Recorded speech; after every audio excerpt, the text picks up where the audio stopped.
Find Your Strong podcast with me and Ella. Um, Hello. we just thought we had something burning and then we forgot what it was, but we It's um perimenopause for you, that. perimenopause. It's wonderful. And ADHD, as we now Oh, know. who fucking Ray? Yeah. So let's talk about movement today. hmm So there's a lot of misinformation out there for women of a certain age, but really for women of all ages in terms of how they should move, what they should hmm be doing, what they should be wearing while they're doing it. There's just a lot of shoulds out there, and we kind hmm of just wanted to unpack a little bit and just talk about that really because I think it's we're saturated with the every so I did a post about the fact that I did not like the current rhetoric around strength training and it got huge response. So I had hmm so many people commenting and going, I feel exactly the same. I feel like hmm everything I'm doing is wrong. If I'm not lifting heavy weights, hmm nothing I do is hmm right. And I think we talked to Dr. Lisa about this hmm at Healthy Fit. So we'll pop her in the show notes as well. So go back to that episode because she's really Oh, that was great such a information. good eye-opening conversation for me in particular, because what she shared with us was just like, oh, right. Yes. So About the power of body weight strength and the power of yeah, impact and different movement types, yeah. it's So so what was your post um I don't know. I don't know what it was, in fact. about strength? I think it was about strength training, but Mm. mainly so we've talked about this before. I teach boot camps, and I think there is still that idea amongst women of a certain age that they should be doing lots and lots and lots of cardio Mm. because that will help them lose weight. And Mm. their bodies may be changing as we hit perimenopause because that's kind of what's supposed to happen. And that is, Jen Hooper, sort of from Menopause Nutritionist, calls it the redistribution of assets. And it is biology. It is hard to accept because of the culture we're living in.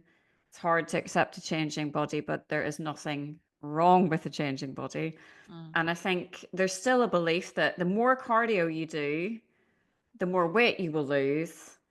So, do you know what I mean? So, there's that Mhm. belief. And then there's the camp that are going by the strength training post, which is lift heavy shit, really, really heavy weight, do Mhm. some hit training, really sort of plyometric, high intensity hit training Mhm. with long rest intervals, and only running very slowly, maybe once a week. So, if you're doing a longer run, you've got to go really slowly, not even moderate pace.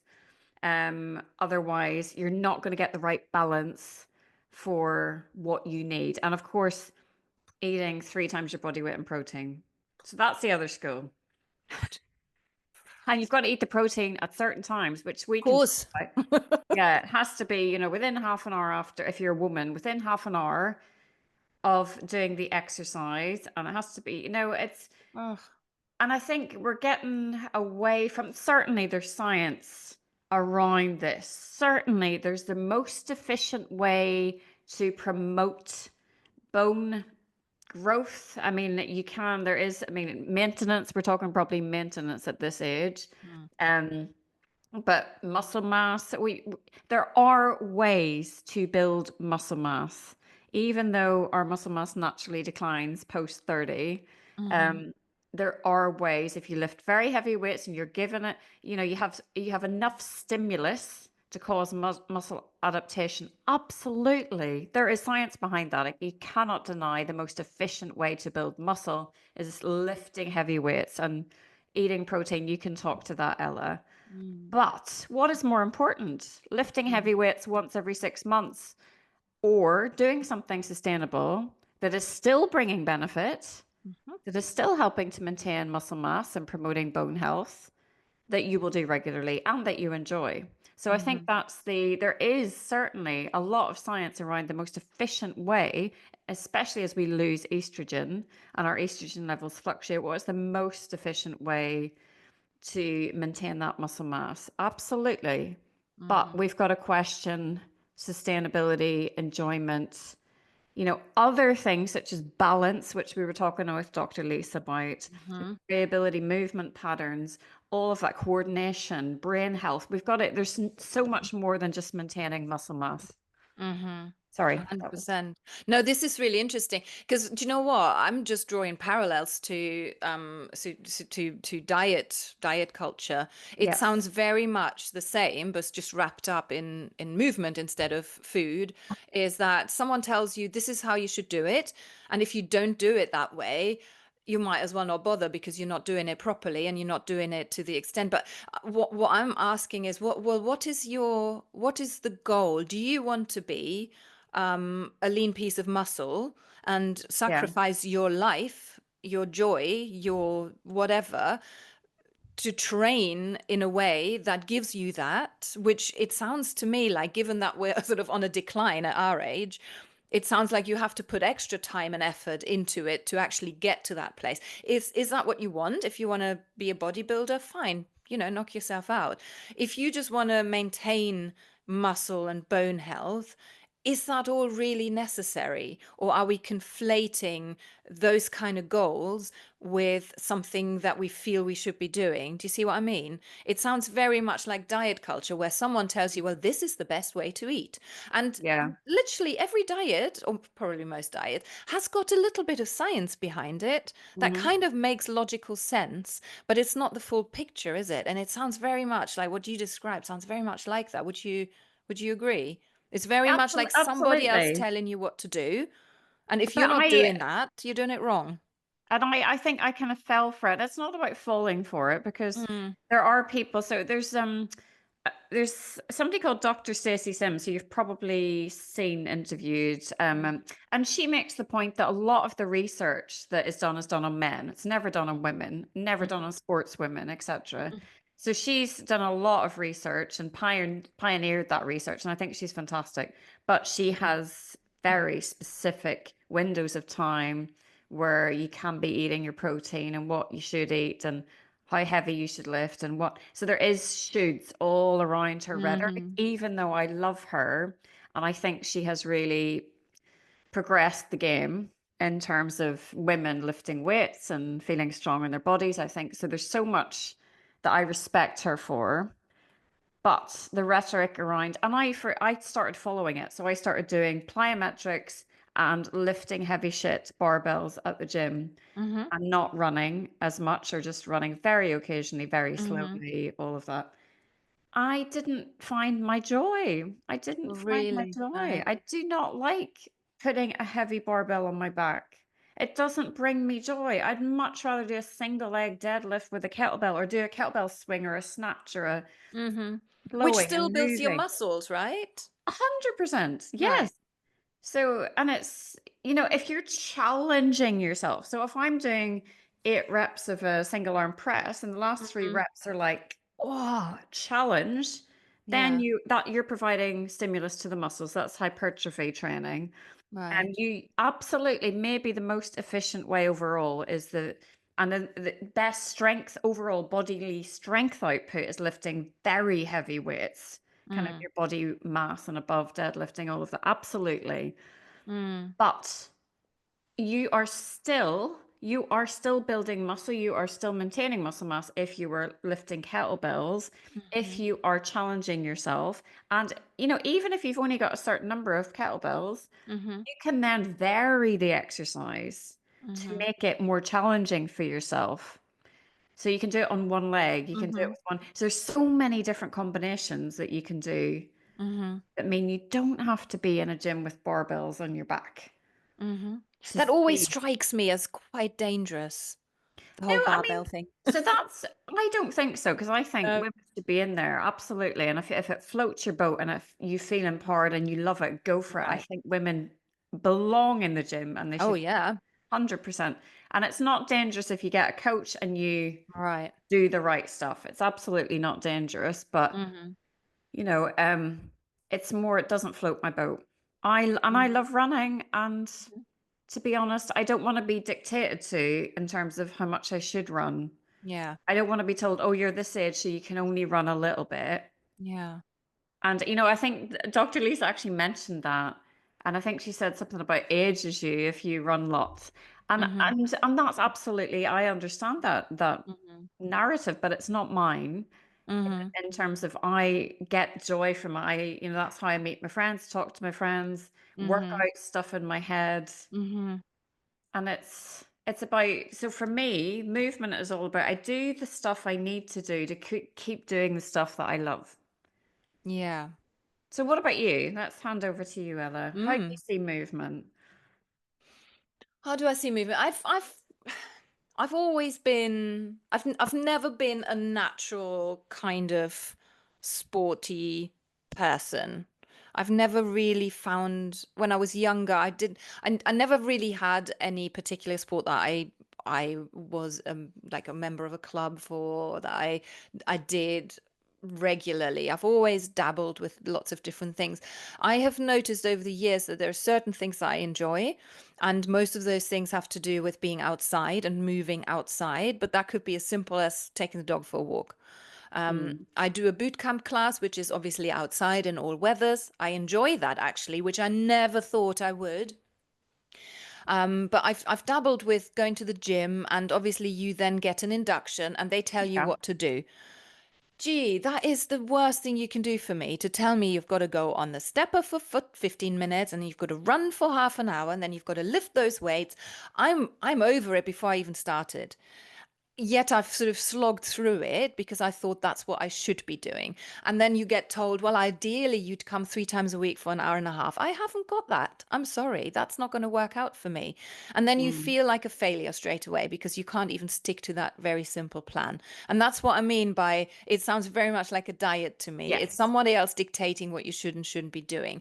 And I've found a way of not feeling guilty when I don't move, and also not.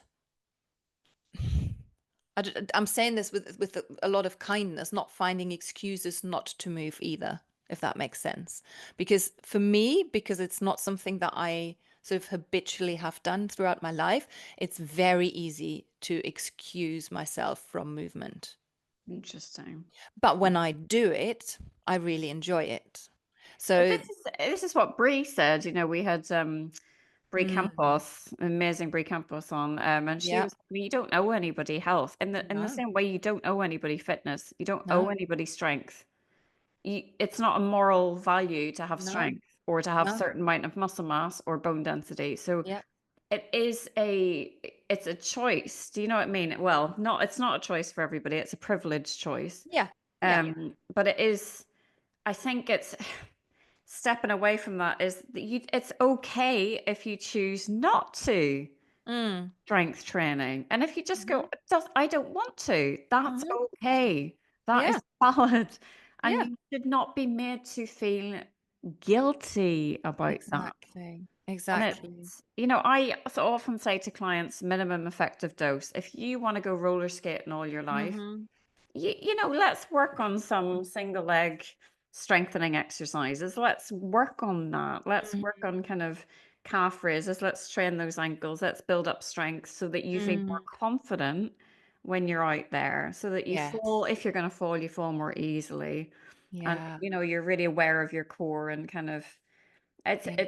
there's definitely things I talk to clients about, but it's all more about that functional thing. What do you want to do? How do we get you Hmm. there? It's That's not, it. well, you should. You're over 50, so you should be doing this, this, this, and this. That's not Yeah. how I like to work with clients because that nobody's going to stick at that. No. No. No. And then we're And getting back to the sustainability part where, if there's no joy in it, you're not going to keep doing it because no. why am I bothering?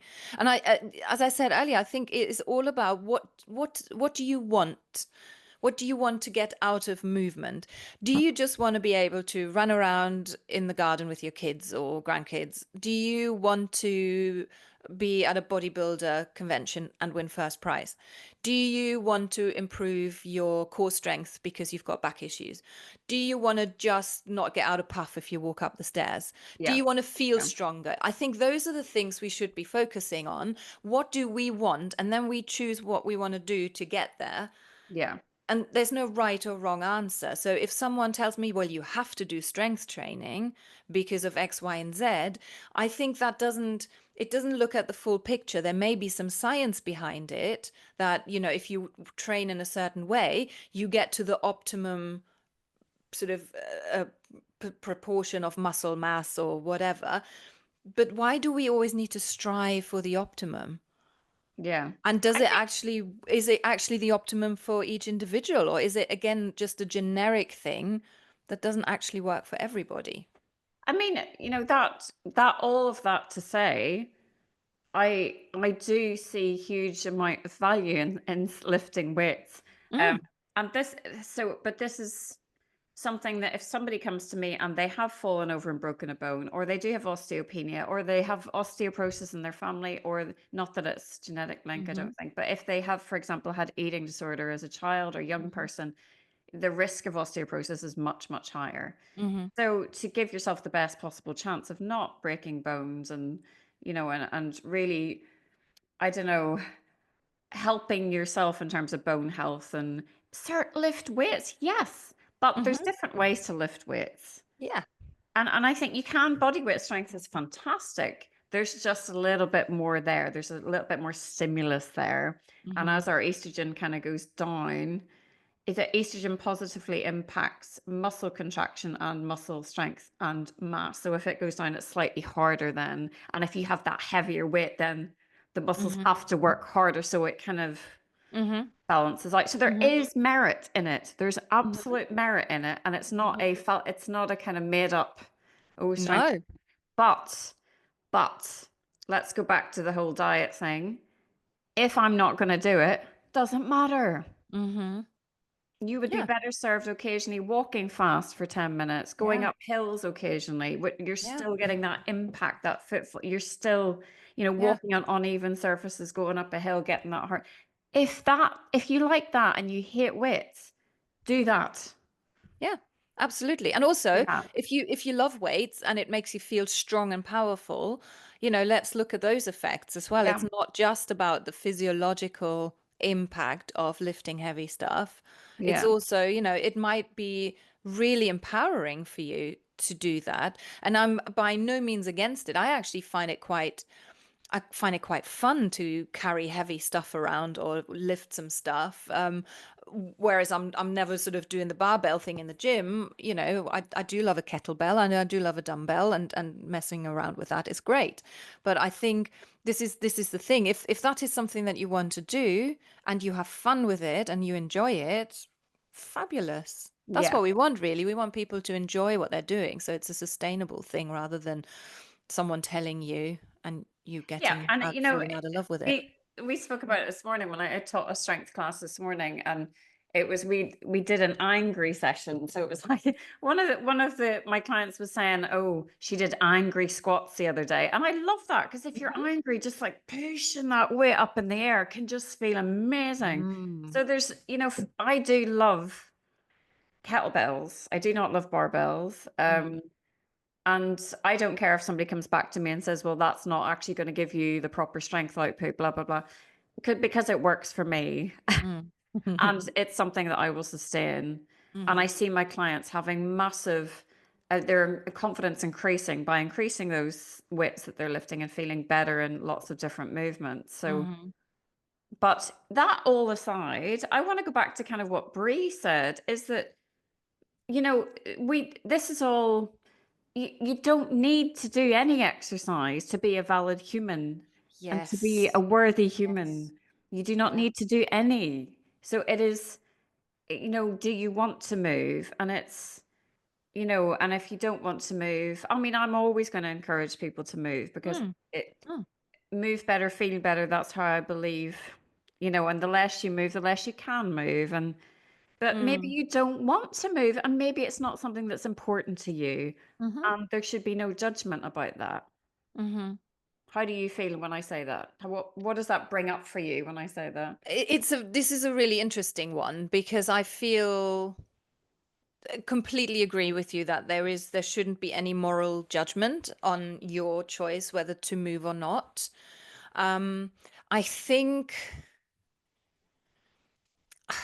It's a tricky one because if you look at it from a, I'm always going back to the food, sorry. If you Yeah. look at it from a food point of view, I I would say anybody has got full autonomy to eat whatever they want. Okay. If someone chooses to just eat chips and nothing else, then I think, well, that's your choice. You choose to do that.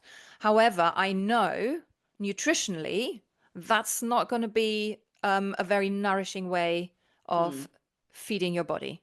Okay. And I would say it's a similar kind of thing with movement where you say, well, if you choose not to move, that's fine. That's your choice. You've got full bodily autonomy. You choose not to move.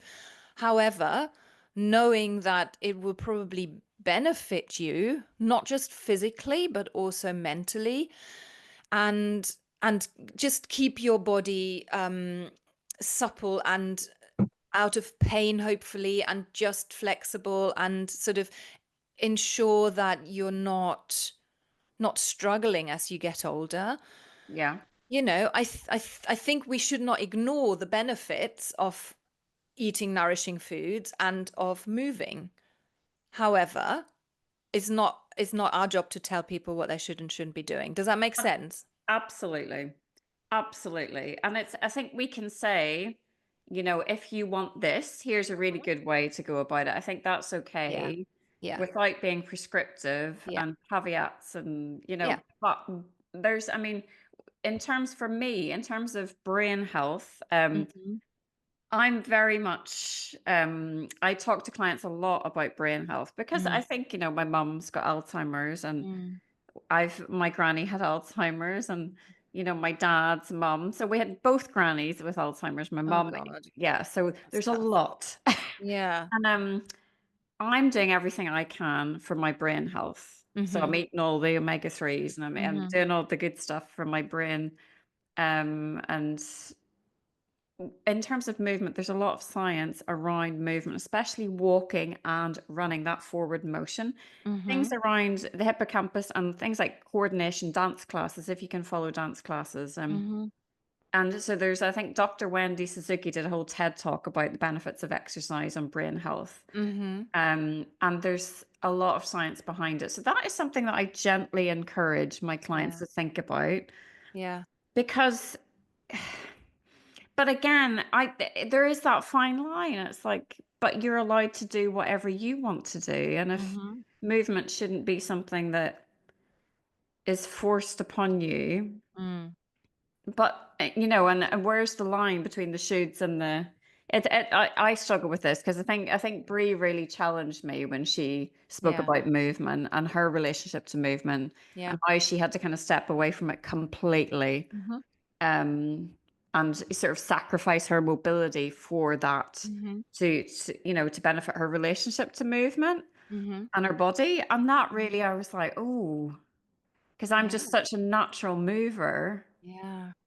That Because must feel very alien to you for someone to say that and to kind of to sort of process that choice that someone makes. But as you said, it's it's not, confronting. It was it's good. confronting, but it's Mm. also, by the sounds of it, you do make a sacrifice at on some level Yes, yes. by making that choice. And I think the choice is completely up to you. And I think you need to be aware of any potential sacrifice you're making. And I think when you talk to your clients about, no, I'm trying to gently nudge them to do X, Y, and Z, whatever exercise movement would be helpful.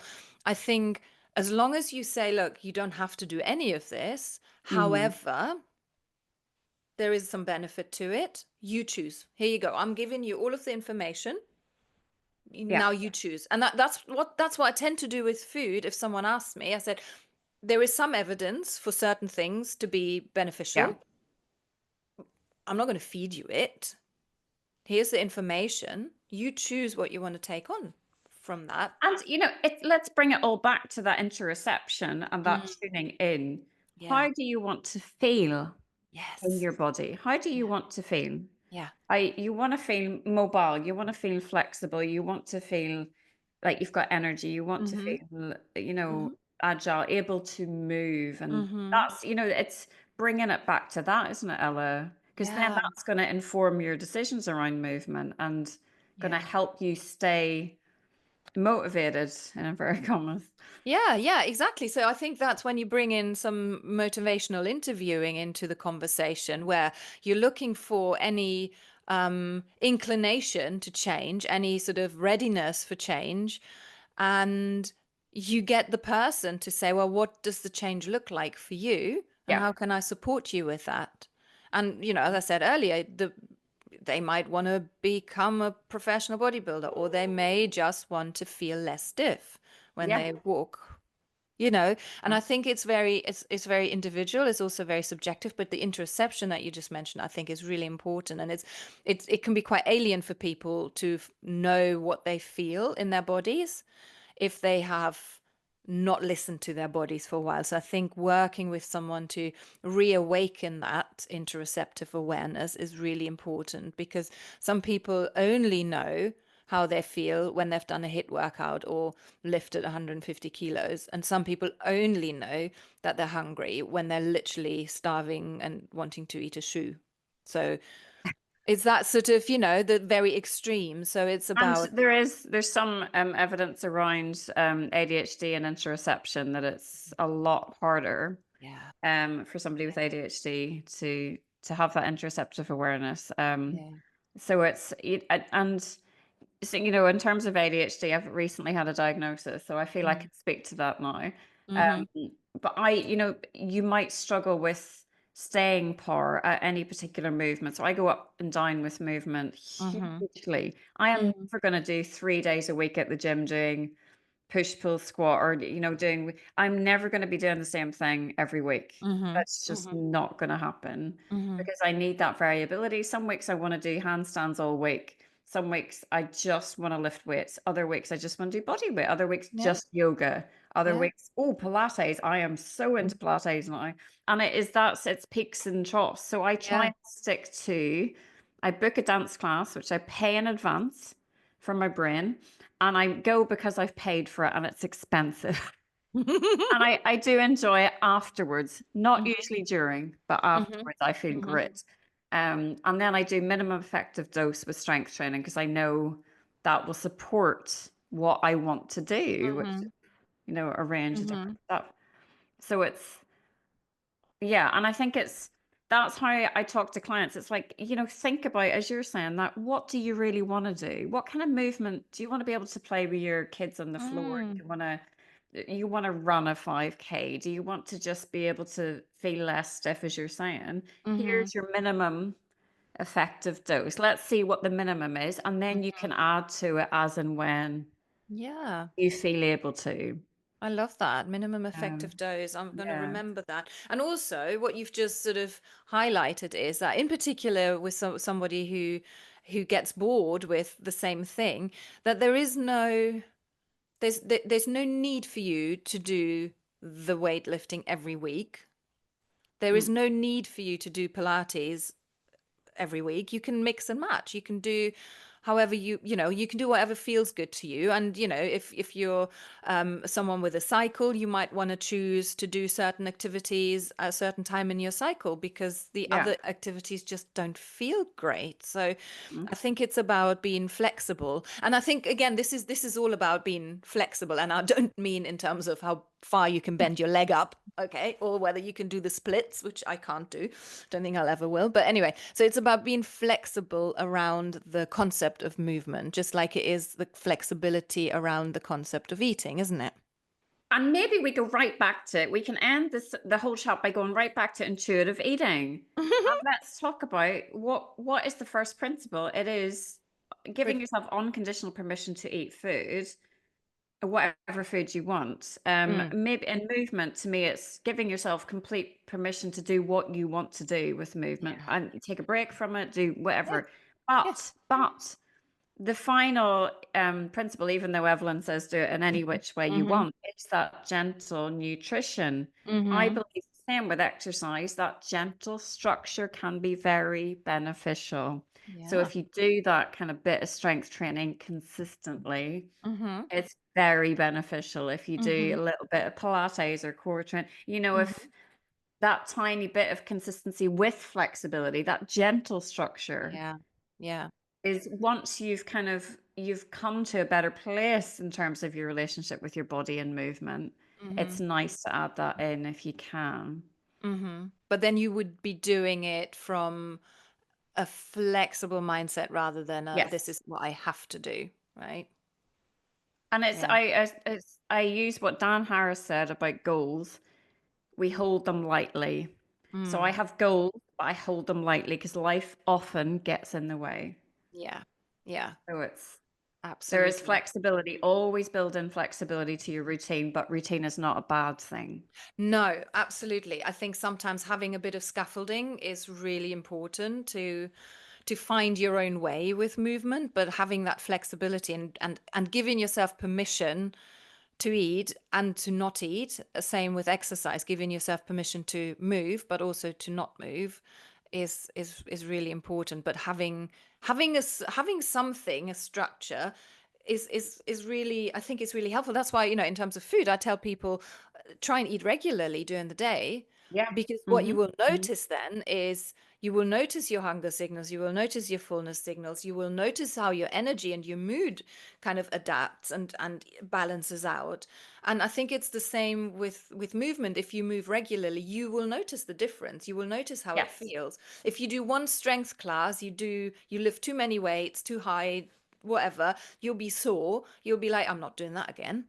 Yeah, Thank you exactly. very much. Exactly. Hmm. So it's about having that And it is regular about, movement. it comes back to, how do you feel before you move? How do you feel Mm, during? How do you feel after? It's really helpful when you're getting back into movement. Maybe you've taken a break yeah, to write down, to know, even mental note of how you feel yeah, before you move. How do you feel after you move? How do you feel during?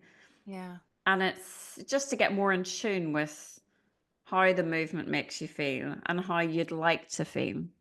yeah. So important. Good note to end on, I think. Do you think we've explained the problem with misinformation? I think so. Yeah. I think I've talked around lots of tangents and Love a many different tangent. I think it many all made different sense. All made sense to me. I'm like, did I say anything that people can actually make sense of? I'm not sure. I think you did. I'm not sure, but you certainly did to me. I think it's always really interesting if you're not from that particular arena. So I'm not a fitness professional, and I'm as I said, I'm not the sportiest of people. So I find it absolutely fascinating. I find it really, really interesting. But I also always find it very interesting to see the parallels with food and intuitive eating. And I find it interesting that you say you're not the sportiest of people. Maybe Mm. that's a story you're telling yourself or that you've been told in PE or something. No, no, I haven't. No, So you're no. telling yourself that story. I've never really. I think the problem is that I come from a family of non-movers. Oh, okay, So that's interesting. probably part of the story, but I've never really gotten a kick out of exercise. I really don't like team sports, but that's a different issue. That probably needs a therapist. Um, but it's but it's yeah, it's taken me until now, I'm 48, to find ways of moving that I actually enjoy. Yeah, And that is certainly not the things that I've been told would be beneficial. But I'm good with that. because you enjoy them, and that's I actually enjoy them. very good for your health.